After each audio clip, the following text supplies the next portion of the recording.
अध्याय 5 सावन व्रत की महिमा और गांव में चमत्कार। शिव मंदिर का निर्माण पूरा होते ही गांव की स्थिति जैसे रातों रात बदलने लगी। जहां पहले सूखा पड़ा रहता था, अब वहां हरियाली छा गई। नदियां फिर से बहने लगीं। पशु पक्षी, वृक्ष, खेत सब जीवन से भर उठे। गांव में हर सोमवार को भव्य सावन व्रत कथा और रुद्राभिषेक होने लगा। दूर दूर से लोग दर्शन के लिए आने लगे। लोगों के जीवन में बदलाव। जो किसान वर्षों से कर्ज में डूबे थे, उनके खेत अब फसल से लहराने लगे। जो परिवार तंगी में जी रहे थे, उनके घरों में सुख शांति लौट आई। और जो लोग धर्म से दूर थे, वे अब शिव भक्त बनकर सावन सोमवार का व्रत रखने लगे। गांव की एक वृद्धा, जिसे वर्षों से चलने में तकलीफ थी, शिव मंदिर में जल चढ़ाने के लिए रेंगते हुए आई। और जैसे ही शिवलिंग पर जल चढ़ाया, वह अचानक खड़ी हो गई। लोग चकित रह गए। उस वृद्धा ने कहा, यह तो शिव की महिमा है बेटा। सावन में उनका नाम लो और वो हर दुख हर लेते हैं। अब सुधीर न सिर्फ गांव का पूज्य बना, बल्कि शिव मंदिर का प्रधान सेवक भी। वह हर भक्त की सहायता करता, कथा सुनाता और सावन के सोमवार को शिवजी का विशेष अभिषेक करता। लोग उसके पास आकर कहते, तुम्हारी वजह से आज हमारा जीवन सुखमय हुआ है। पर सुधीर हर बार यही उत्तर देता, यह मेरा नहीं, मेरे भोलेनाथ का चमत्कार है। मैं तो बस एक माध्यम हूं। अध्याय 6 सावन का संदेश, जीवन का परिवर्तन। अब तक आपने जाना कि कैसे सुधीर की भक्ति ने पूरे गांव को बदल डाला। मंदिर बना, चमत्कार हुए और श्रद्धा ने सबका जीवन संवार दिया। अब जानते हैं इस कथा का अंतिम और सबसे महत्वपूर्ण अध्याय, सावन का गूढ़ संदेश। गांव में एक नई सुबह। सावन का अंतिम सोमवार आया। गांव का मंदिर फूलों से सजा हुआ था। चारों ओर नमः शिवाय की ध्वनि गूंज रही थी।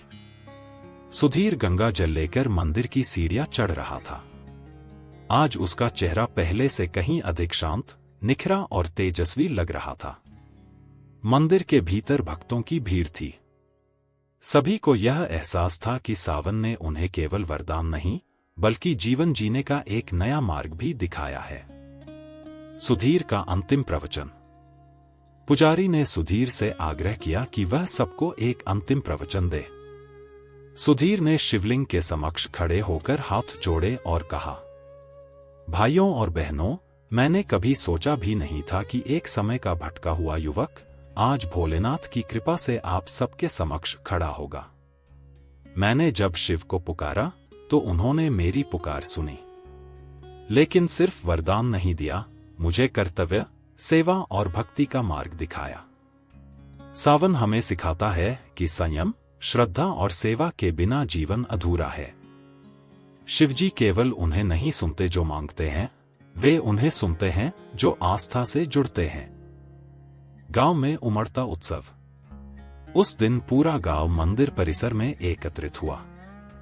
रुद्राभिषेक, हवन, भजन कीर्तन और महाप्रसाद का आयोजन हुआ। भक्तों ने मिलकर शिव पुराण के श्लोक गाए। सुधीर ने एक पात्र में सबका आशीर्वाद जल एकत्र कर शिवलिंग पर अर्पित किया। तभी मंदिर में शिवजी की मूर्ति से दिव्य प्रकाश प्रकट हुआ।